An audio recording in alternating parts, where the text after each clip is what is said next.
Namo tassa bhagavato arahato samma sambuddhassa. Namo tassa bhagavato arahato samma sambuddhassa. Namo tassa bhagavato arahato samma sambuddhassa. Buddhang dhammang sanghang namasami.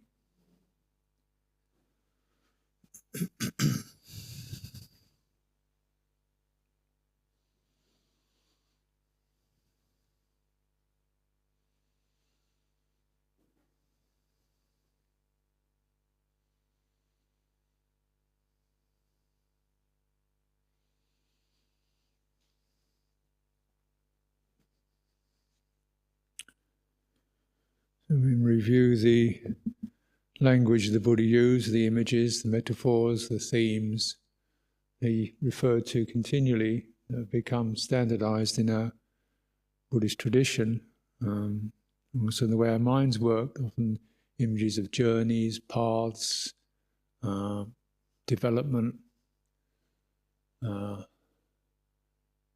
as a positive quality, and also an endless journey, samsara, as a very negative quality. Something that just goes spinning round and round like wheel spin, doesn't actually go anywhere. Whereas the Dhamma is a wheel that does go somewhere. And these two different kind of movements, you could say. Yeah. And you've got to bear both of those in mind. Clearly, we can see the fruitless just churning around, go through the same old thing, day in, day out, the same habits, is the wheel spin of samsara. But to not get your tracks on the ground and to make fruitful development is inertia. We don't get off the wheel just by going inert. So this sense of right effort, right application, even desire, chanda, motivation. These are the sense of chanda and motivation and fruition. There's always a difference. This is really about the cultivation or bringing into being fruitful states. Fruitful states. Bhavana. So the term that covers everything that we are involved with in our Dhamma is called bhavana. And everything that's samsara is called bhava. So you see the terms are pretty close. The bhavana refers to the process whereby skillful states are kindled, aroused, accumulated, nourished, and lead onwards. I have the image is one of something that flows. And bhava is associated with something that's driven by blindness and ignorance, not by skillful states. One of the most, some of these beautiful poetry, some of these renditions, this simile, this image of the upward flow, I'll call it to be brief, is seen in many suttas. Present, not just do one thing, but when you develop this leads to that. When you develop this, it leads to that. If you linger with this, it gives rise to that. And this process, you can trace this process in a number of ways.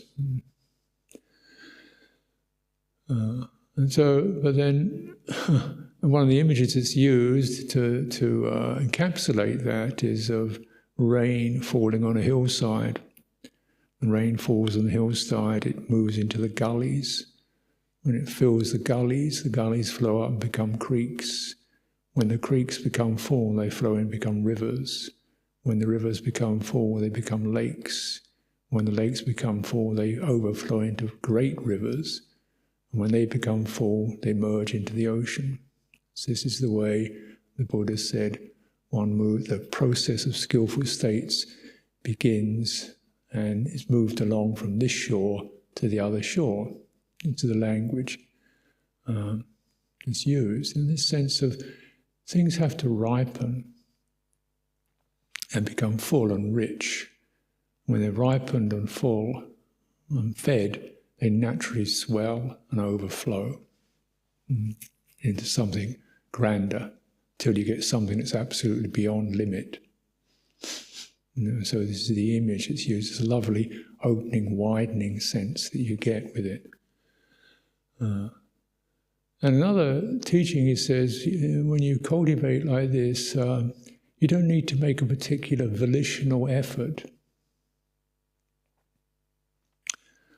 So he says, for example, if you linger on the quality of virtue and integrity and non-regret and non-remorse, there's a gladness that arises,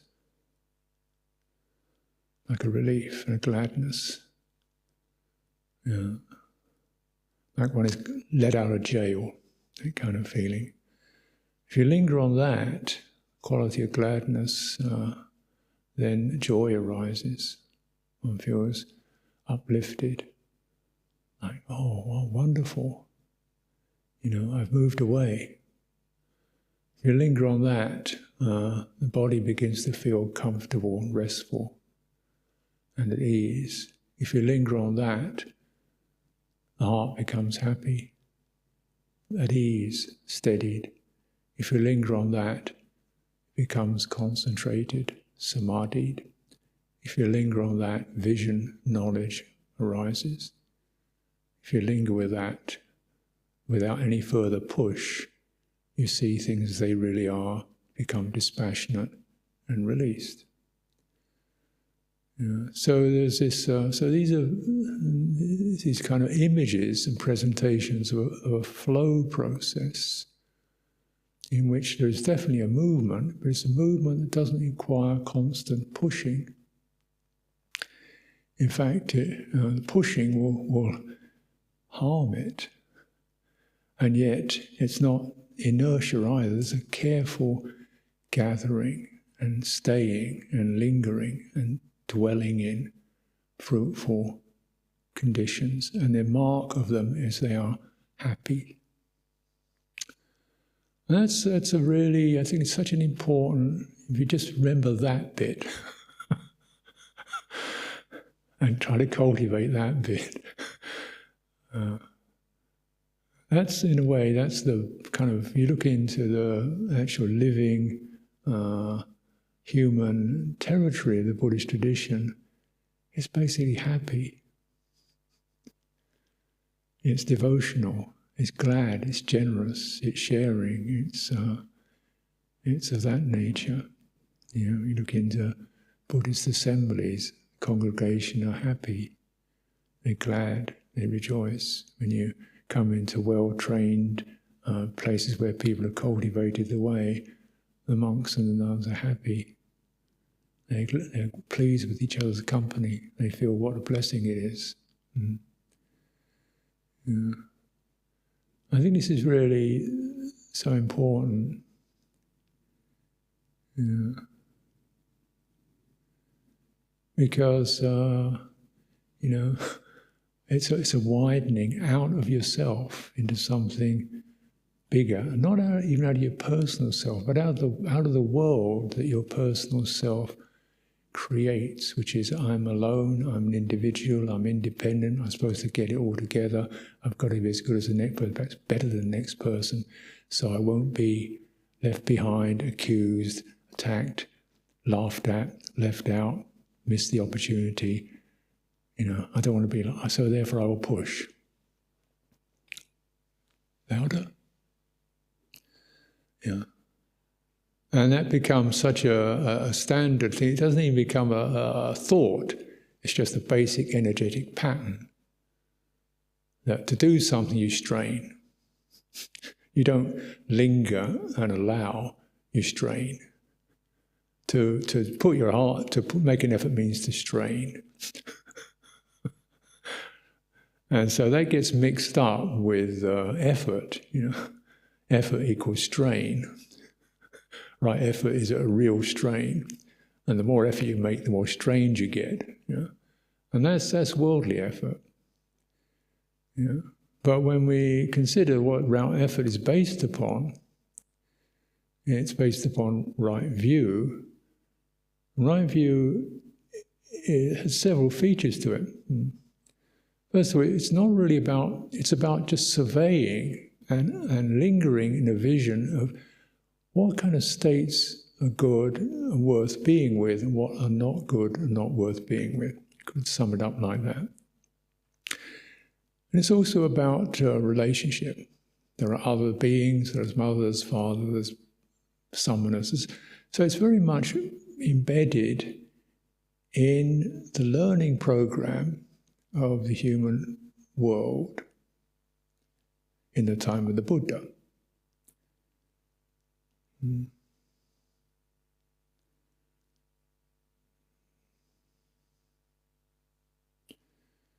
So you survey the whole field of thoughts and impressions and comings and goings, and what do I get out of this?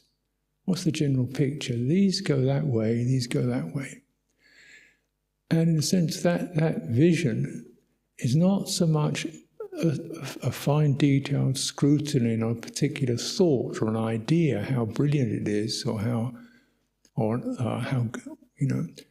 even what I should do, but just to sort of step back and survey the ethical and hedonic results, and the two are together. If they're skillful results, they lead to something agreeable. So we're kind of just lifting off the details of what we're thinking about to the general process of it. Does this whole thing, whether I'm thinking about cows or children or business or whatever, is my mind, is my heart comfortable with that? Or is it fretful, hostile, harsh, worried? That's so that's right view. And you can see already I've started to introduce this word heart, because again, this is a big shift that I think we need to bear in mind. There's quite a distinction between the learning program of the heart and the learning program of the intellect. And by and large, the conscious learning program of the intellect that we undertake in our current society is to do with symbols and concepts, how to organize 5 of these, how many of these lead to that, what's this program do this, and so forth. We learn a lot. Abstract knowledge, symbols, concepts, management, engineering, ideas, physics. That's what we learn in school. That's our learning program. That faculty called manas, which is the organizer of thought, is the dominator. Now, if you go back to 5th century BC India, very little writing, no schooling, no engineering, very few concepts. You have family loyalties, you have sky, you have devas, you have animals, you have forests, you have sickness, you have death. You have possibles of demons and angels, and you have sages and summoners have gone forth. That's your learning, that's your book, that's your learning, that's your academy. It's all very tangible. It's all frightening and rejoicing and gladdening and comforting. You go straight to the heart. It's very direct. You go forth, you go to live in a forest. When you go to live in a forest, you can't have a lot of ideas in your head about how, what's going to happen when you get to the other side of the forest.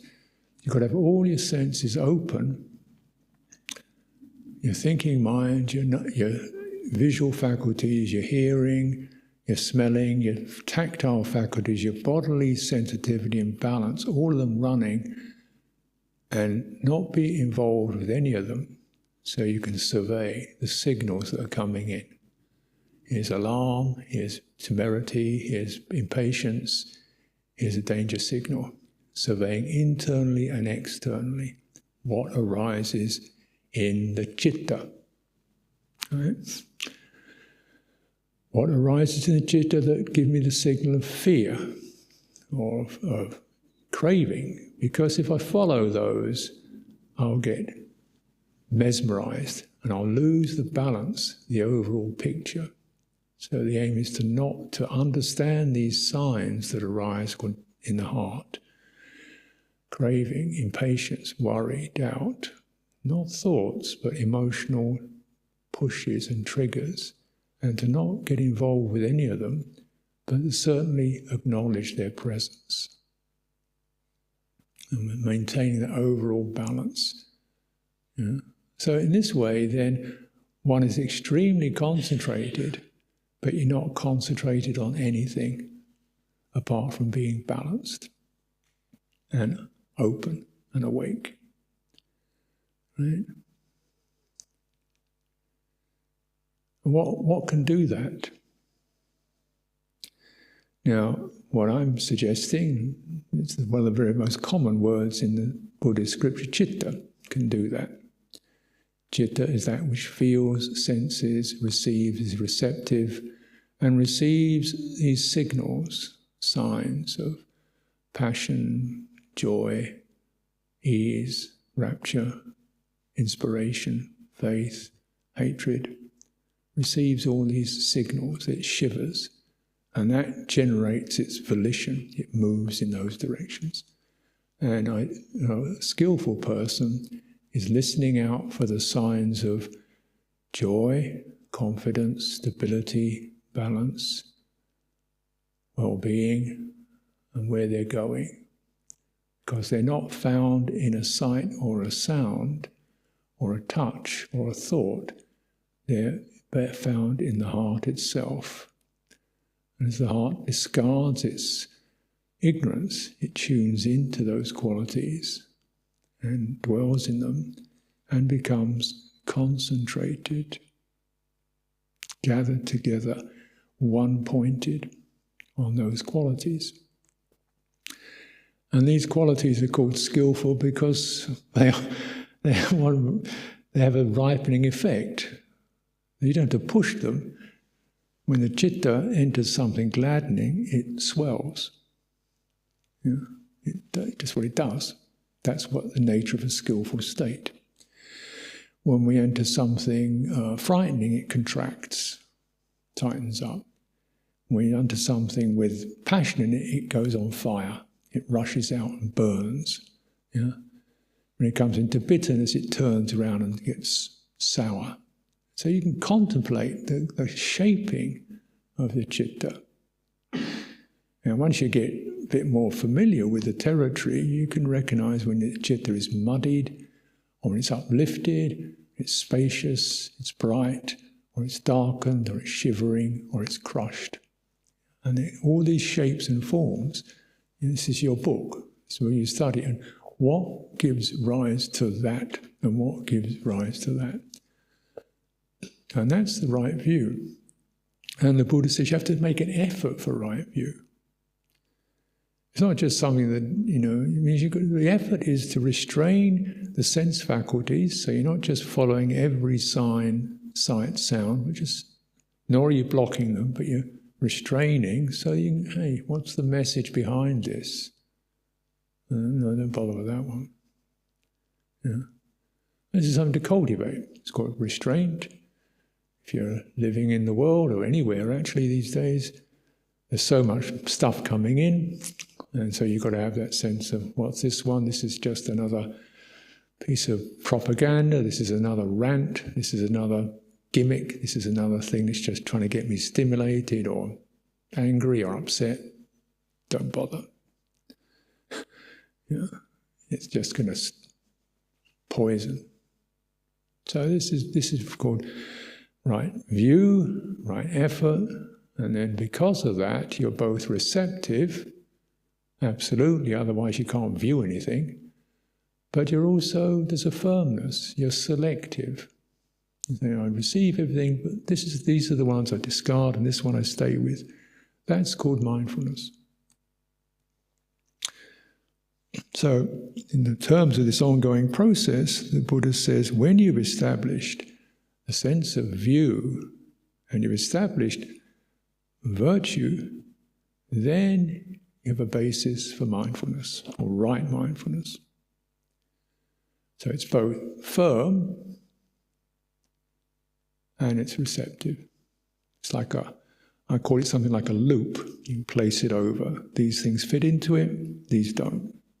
Okay? And what fits into it is that which gives rise to skillful states. So then if you maintain that careful, sustained loop, then those skillful states that arise will naturally bloom and swell. Now, in terms of the thinking mind, this doesn't happen at all, because the thinking mind doesn't do that. Thinking mind, it moves forward, or it moves in terms of sequence. From this to that, to this to that. If you like, if you look at the written word, and sentences on pages, which now we mostly see, or on screens, it doesn't make sense until you got to the end of the sentence. So your mind skips along to get it. Right? Da, da, da, da, da, da, da, da, da. And then maybe I need another few sentences to get the full thing. So your mind has to skip along, your eye skips along. Da, da, da. That's the way it's linear. You go into a forest, you look at that, okay. You get something more holistic, dark, shady, lively. So it's more holistic opening and deepening and revealing rather than something that moves along. You can stand still and let it keep speaking to you. Right? So that's the learning program of bhavana. It's not this to that to this to that. It's just stay with that, keep taking it in and sieving and filtering, and then this is the good one, keep opening to that, and it begins to shift. Something else comes up. I was telling somebody the other day about the Mandelbrot set, which you might have heard of, whereby this very simple equation is applied time and time again, and a series of results are mapped on a graph, and it produces this endless flow of symbols, of colours, and every one of them you look into it, and the same modalities keep recurring and recurring as it opens and opens and opens and opens.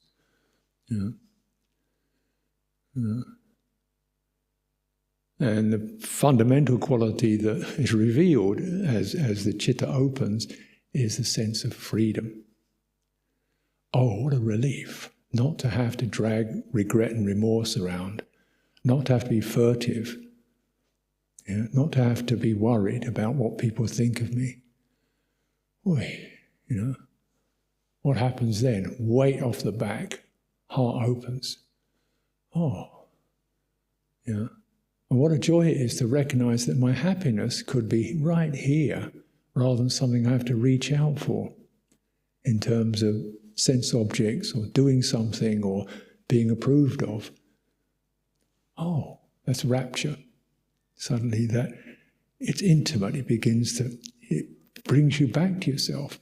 You're your own treasure. And that rapture transfers the happiness into the body becomes light, bright, and we feel that heart has now got an easy place to rest in, and that's how samadhi comes around.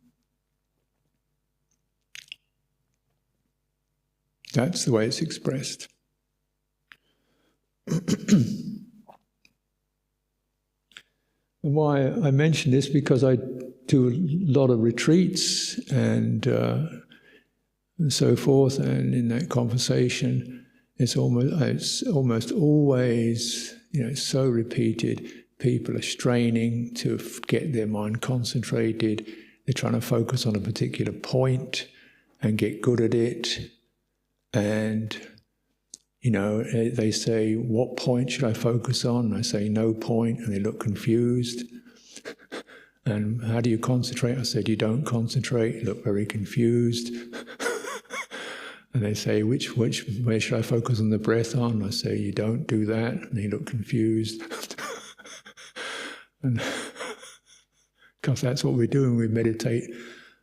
Well, maybe that's what you're doing, but the Buddha didn't teach that. They look confused.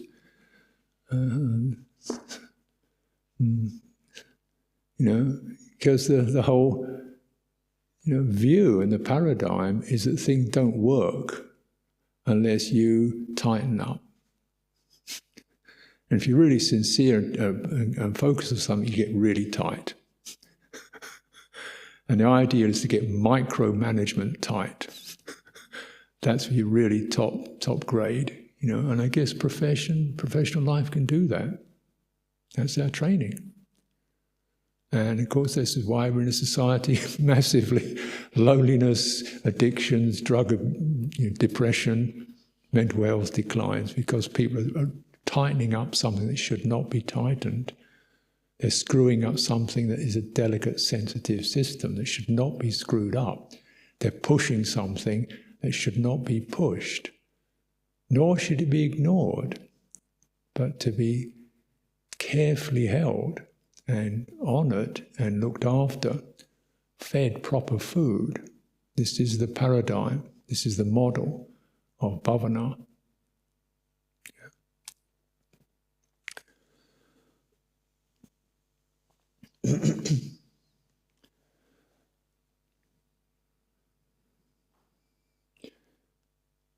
Of course, there are very, very powerful forces that the citta is prone to. We know the great enemies: greed, hatred, delusion, tanha, craving, negativity, arati, negativity, sourness, bitterness,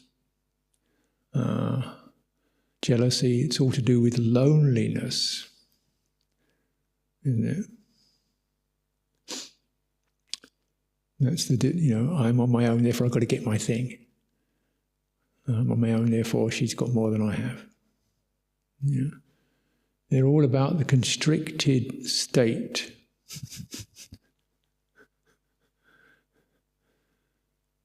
Of the isolated being who can only find the happiness by gobbling more. It's not going to come any other way, whether it's marshmallows or PhDs. Fancy cars or glamorous clothes, power, whatever. And you can see the horrors that come out of that consumer craving. And but one that isn't mentioned in the same light is fear. And fear is actually seemingly even more basic. So when the citta in samsara is always frightened. You don't necessarily recognize it as such because there are ways of numbing out that fear. And the unawakened being generally has security systems, supports that help to take away that anxiety, insecurity, uncertainty.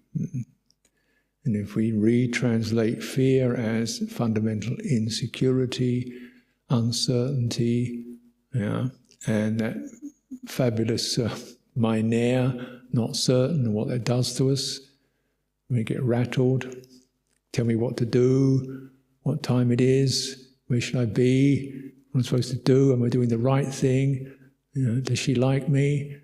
What do other people think of me? What am I going to be in 5 years' time? What will happen when I get old? You see, the possibilities for uncertainty, anxiety, to downright terror are profound.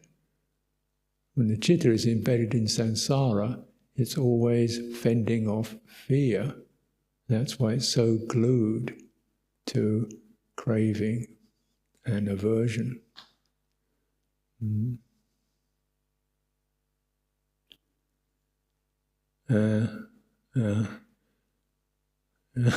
there's a saying where the Buddha's interviewed by this deva. Deva says, This mind, this citta, is always frightened, always running from this to that, looking for security. Tell us, to the Buddha, I don't know what he called the Buddha, great Gautama, how do we get free of this fear? And the Buddha says, well, not without enlightenment factors, not without relinquishing all, not without a full awakening do I see any refuge for human beings. Right. You ask.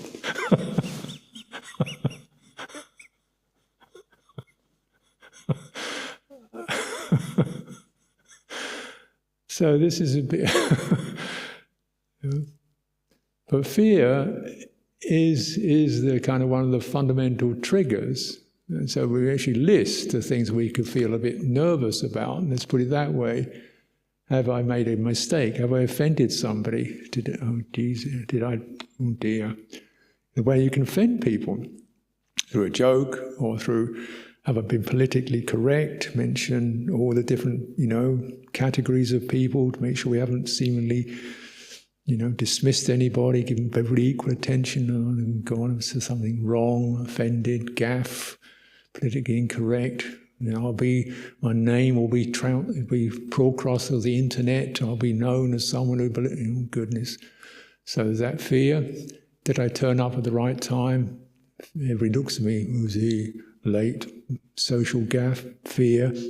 Have I behaved disrespectfully? I didn't bow 3 times. How many times did I bow? I better bow another time to make sure I've got enough done. Just one for security. Otherwise, fear of that. Fear of being intimidated, fear of intimidating others, fear of missing out, fear of being overwhelmed. It's just too much, I'm just going to cave in under the pressure. Fear of being overwhelmed, Fear of being left out. When the good stuff's being handed out, I was looking in the wrong direction. Fear of being ignored. Oh. Yeah. And you look at these things, these are common, embarrassing phenomena, aren't they? We don't necessarily really see them that way, they're just that constant nervous twitch. What's everybody else doing? Is it okay? Is this the right? Okay. Look around. Okay, thanks. Thank you. Reassuring me I'm okay. Yeah. That shiver. Like the rabbit whose ears are always trembling. That's the citta. Yeah.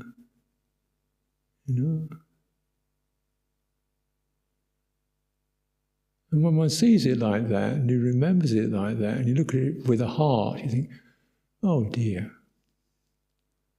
let's not blame it, let's not punish it, let's not frighten it, let's just be really gentle and steady and encompass that territory of uncertainty that is innate when the citta is focused on conditioned phenomena, because conditioned phenomena are insecure, uncertain, changeable, breaking up. They're no firm ground.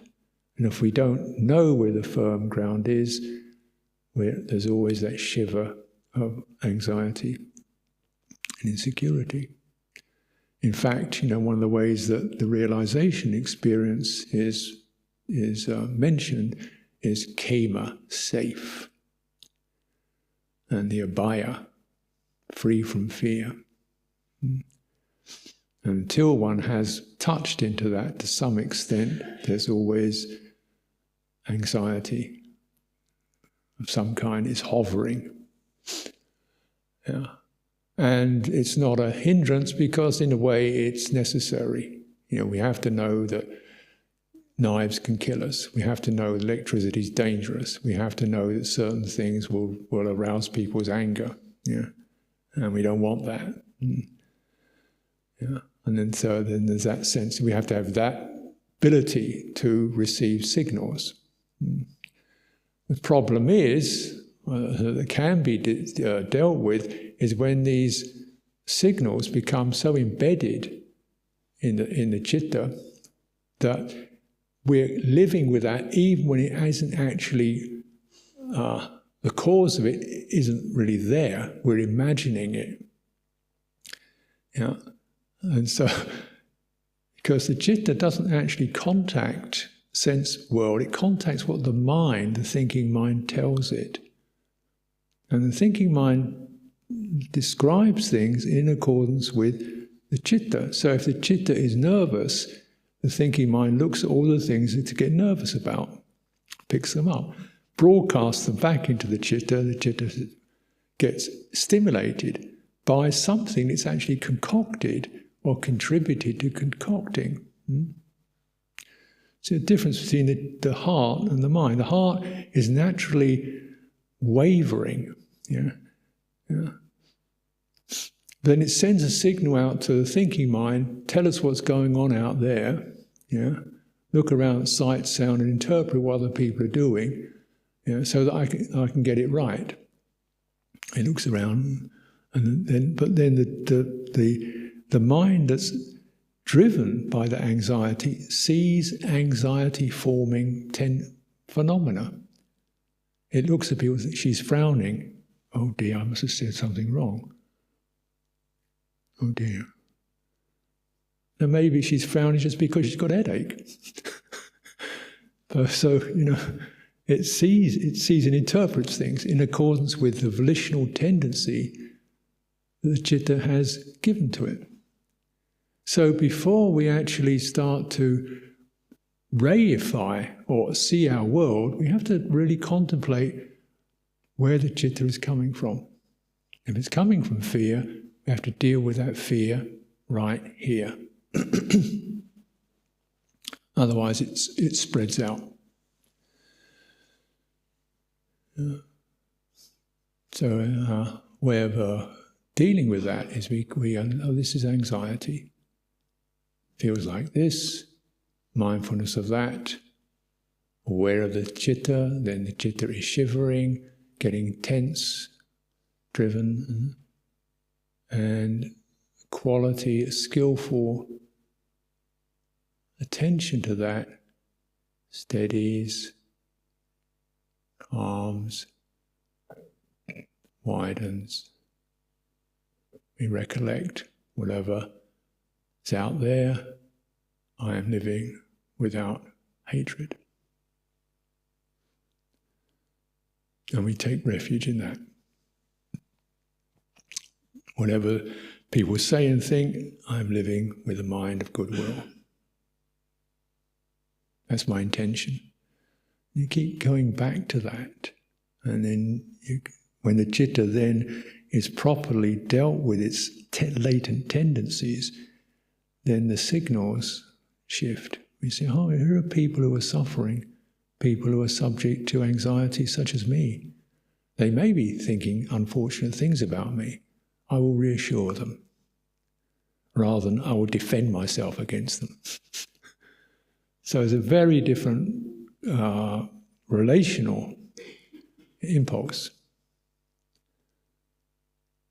She's looking like she's a bit hostile, I will therefore reassure her. Rather than she's looking a bit hostile, I will defend myself against her and get ready to lash back and start justifying myself as soon as I see her. I've done this right, I've been on time, we start doing that. That's another fear signal. Warding off attack before it happens.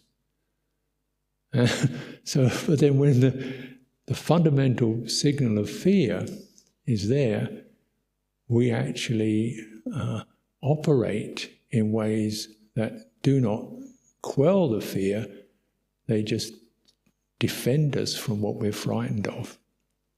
But they don't actually dispel the fear. The fear remains locked in the system. We're still defending ourselves against an unkind, unfriendly world. And I've done it well today. I've done a good job. But the world is still unfriendly. Because we haven't dealt with the root cause.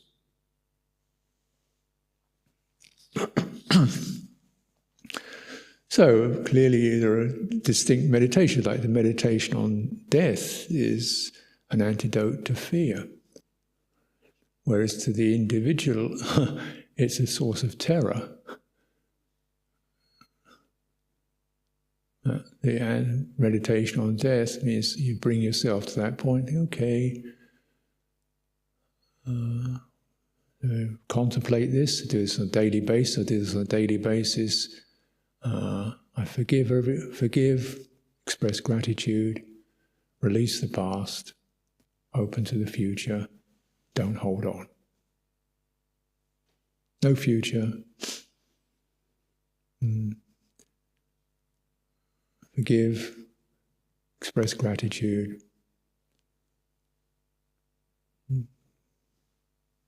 You know? Get out of the tribunal of right and wrong. Had a chance to live. Thank you very much. Express goodwill. End of story. Yeah. Because so then the citta has got something to travel out of life with, something useful, rather than going out with fear and grudges and carrying past narratives. So even that, is a skillful state.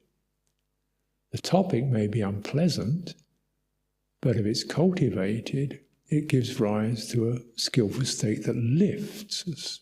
And you can feel that lift, the weight of anxiety and having to hold your own stuff together and be something or the other, just drop it. That's called a skillful state.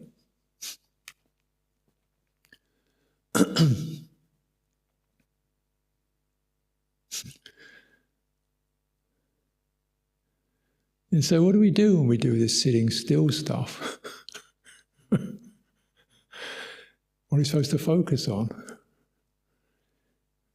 Again, you look in the suttas, the Buddha never teaches us to focus on particular points. Even when we're doing things like mindfulness of body, he says, just be aware of your body. Walking, standing, sitting, scratching, eating. It's not a particular point, it's just the sense of having this animated physicality that's earthy, that's got warmth, that moves around, it's intelligent, you can dwell in it, it's a comfortable abiding place, make it comfortable, it's rhythmic, it's flowing, just be in that. Because when you're in that, you're in the real, actual animated world, rather than the world of symbols, concepts, possibilities, ought to, might be, and the future. The body doesn't do any of that. This is your first filter.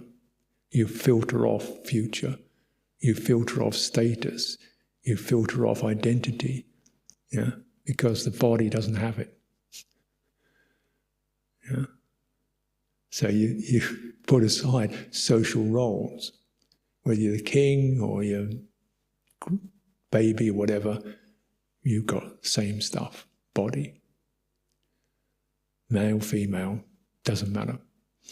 So a lot of the sources of identity and the sources of anxiety and the sources of becoming are removed at that level. And if you abide in that sense of that, the body as a single entity, then again the habit of the mind to try to focus on a particular point is constantly negated. Yeah? Because the sense is to keep the whole body in mind. If you try and walk focused on one point, what point are you going to focus on? Because it's a moving thing, isn't it?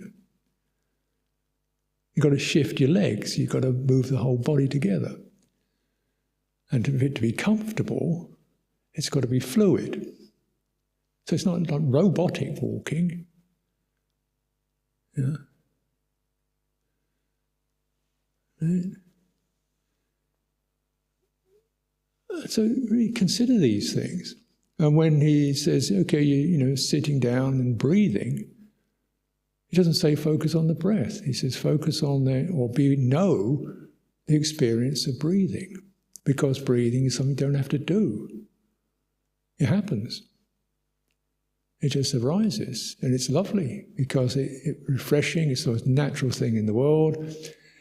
It opens your body up. You feel the energy flow through the body. You feel it softening when you breathe out. And there's a pause at the end of each out-breath where things just go very still and quiet. It happens by itself. You don't have to do it, right? It's there in your body.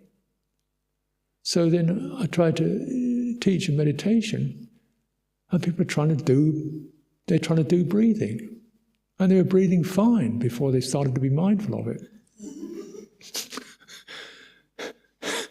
Once they got mindful of it, they had to get good at breathing. They had to do the right kind of breathing to make sure they got the thing right, so they get the right point, and to make a constant effort to sustain it.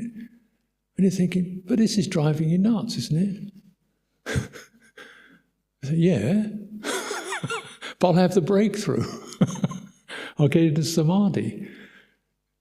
I think, well, let's check it out with the Buddha. He didn't teach us to do that.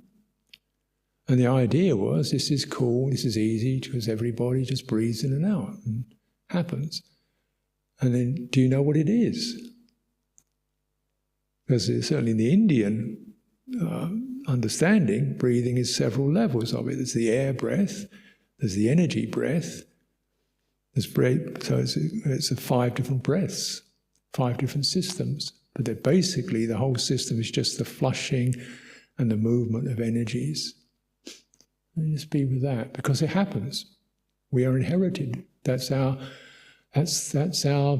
bridge to something mystical and transpersonal.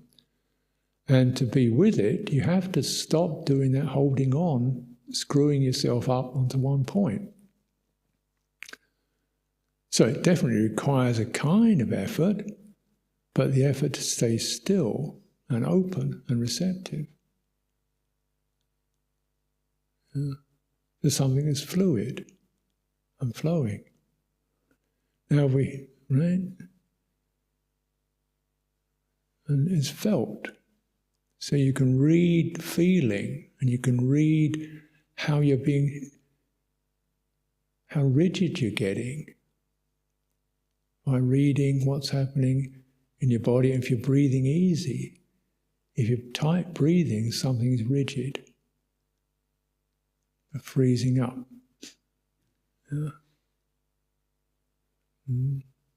So, and this is not the process. There's going to be that fruitful collecting, gathering, overflowing, brimming to further fruitful states. There's always just going to be the pushing and the comparing and the judging and the tangling and the straining and then the giving up.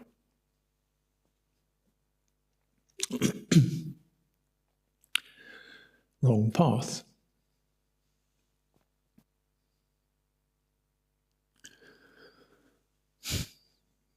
Now, if we, once again, we just, one of the ways in which this, not just once, but many times, the Buddha presented it, is your first ground is something like, well, he said, first of all, one of them is generosity, giving. That's a heart quality. Begin with giving. Because giving is both heart quality and also establishes a relationship. I give to, either I give to a dog, or I give to a human being, or I give myself some credit. But dana, fundamental, absolutely fundamental, first step, do dana. Because that's a heart quality. And everybody can do it. You don't have to be that pure. Everybody does do it. We all enjoy it. It brings us together. Do more and refine it from just Christmas presents to wise advice and to even freeing people from fear by being a loving, careful, wise friend. The fundamental gift of each other's humanity. To free up the fear anxiety that's so endemic to human relationships. That's our biggest gift. Without that, we don't really get fully established.